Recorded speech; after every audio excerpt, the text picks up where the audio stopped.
বিএনপির সাবেক সভাপতি কাবুল মেম্বার, ফেনী পৌর বিএনপির সদস্য আনোয়ার হোসেন, ফেনী পৌর ছাত্র দলের যুগ্ম আহ্বায়ক দাউদুল ইসলাম রয়েল সহ অত্র এলাকার আমার এলাকার প্রিয় মুরব্বিয়ান এবং ইসনাসিস যুব সমাজ, আসসালামু আলাইকুম।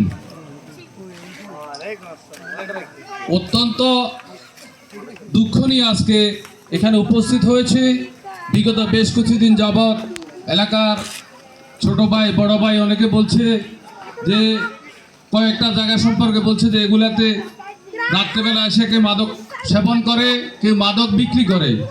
আমরা যেখানে আজকে অনুষ্ঠান করতেছি তার অদূরে একটু উত্তর দিকে এক জায়গায় মাদক সেবন করে, প্রতিদিন রাত্রে সেখানে মাদক সেবন করার জন্য কিছু লোক আসে এবং চিহ্নিত কিছু লোক, তাদের ভিতরে দুই একজনকে আমি যখন ধরেছি তোমরা এখানে যাও, তারা বলে অস্বীকার করেছে। আমি তাদেরকে ধরার পর থেকে তাদের আসা আগমন এখানে বন্ধ হয়েছে।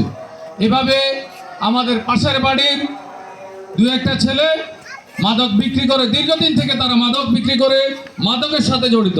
আমি বলবো আজকের এই সমাবেশের পর থেকে সাবধান হয়ে যাও, কাউকে ছাড় দেওয়া হবে না। যারা মাদক সেবন করে, মাদক বিক্রি করে, সে যদি আমার ছেলে হয় তাকে ছাড় দেওয়া হবে না। যারা মাদক বিক্রি করে সে যদি আমার ভাই হয় তাকে ছাড় দেওয়া হবে না।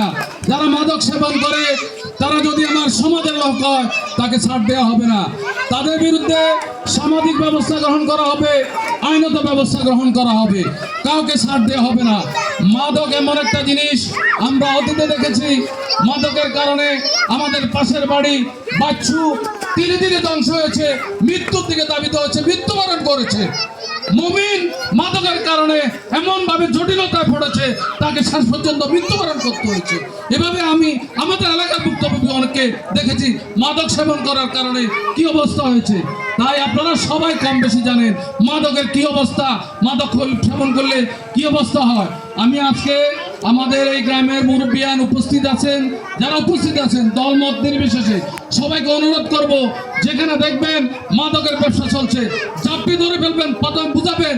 যারা মাদক ব্যবসা করবে আজ থেকে আমি অনুরোধ করব আপনারা তাদেরকে বুঝাবেন।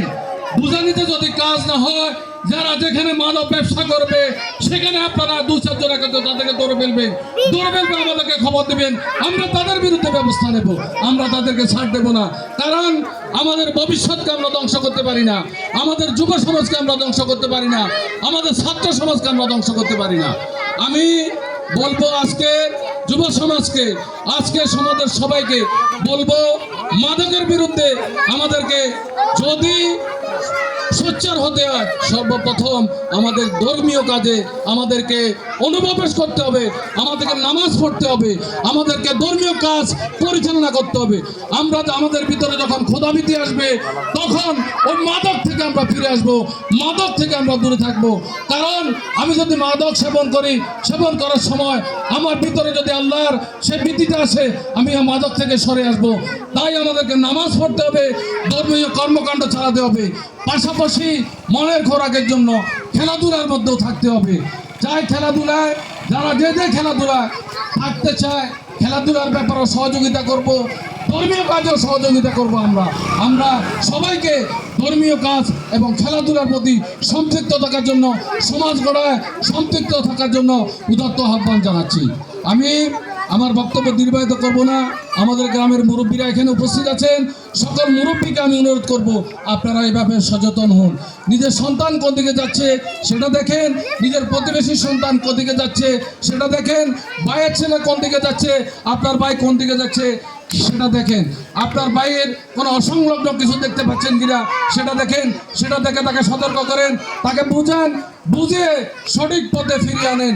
তাকে প্রথমে এই ছোট থেকে বুঝিয়ে মসজিদে নিয়ে আসেন, নামাজ পড়ান, নামাজের দিকে ধাবিত করেন। যারা ছোট আছেন তাদেরকে ধর্মীয় লেখাপড়া পাশাপাশি তাদেরকে খেলাধুলায় উদ্বুদ্ধ করুন, ধর্মীয় লেখাপড়ায় উদ্বুদ্ধ করুন, ধর্মীয় কর্মকাণ্ডে উদ্বুদ্ধ করুন। দেখবেন মাদক আমাদের এলাকা থেকে পালিয়ে গেছে।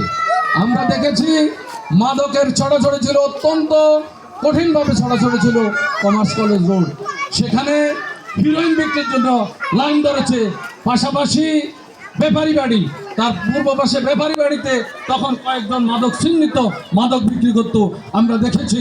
তার মাদক বিক্রি করত, কিন্তু সেটা আজকে ক্রমান্বয়ে আমাদের এদিকে দাবিত হচ্ছে, আমাদের ছেলেরা সেদিকে দাবিত হয়ে সেটার সাথে সম্পৃক্ত হচ্ছে। আমি আমার সমাজের মুরব্বী ছোট বড় সবাইকে অনুরোধ করব, আমাদের ছেলেরা যাতে এসব কর্মকাণ্ডে জড়িত হতে না পারে, এসব কর্মকাণ্ডে যারা জড়িত হয়েছে, কর্মকাণ্ড থেকে যারা বিরত হয়, সেই দিকে আপনাদেরকে খেয়াল রাখতে হবে এবং বিরত রাখার জন্য সব কিছু আপনারা করতে হবে। আপনারা যদি করতে না পারেন, আমরা সহ আপনাদের সাথে আছি। আমরা আইন শৃঙ্খলার মাধ্যমে তাদেরকে সেটা থেকে ফিরিয়ে আনবো এবং প্রয়োজনে কঠোর হয়ে তাদের বিরুদ্ধে ব্যবস্থা গ্রহণ করবো। সবাইকে ধন্যবাদ জানিয়ে আমি আমার বক্তব্য শেষ করছি। খোদা হাফেজ। বাংলাদেশ জিন্দাবাদ।